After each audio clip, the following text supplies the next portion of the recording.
Little storyteller. Ethan loved soccer. His bright blue jersey was his favorite shirt. Today was game day, and Ethan was packing his big red soccer bag. He put in his water bottle, with a little green dinosaur on it. Then he added his lucky soccer ball, the one with the smiley face. He looked around his sunny yellow bedroom. What else do I need? He thought. He saw his shiny blue cleats sitting next to his bed. They were special cleats that helped him run fast on the green grass. Ethan carefully picked up his blue cleats. He made sure both were there, left foot and right foot.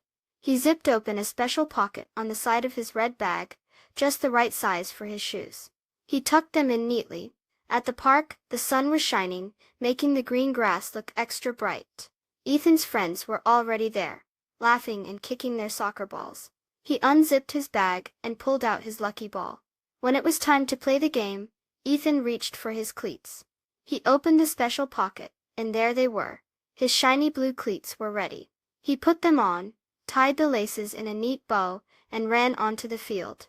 Ethan had a great time playing soccer. He ran fast and even scored a goal. After the game, as he packed his red bag, he felt happy. He had remembered everything he needed. Remembering important things helps us have more fun. Please subscribe. Thank you.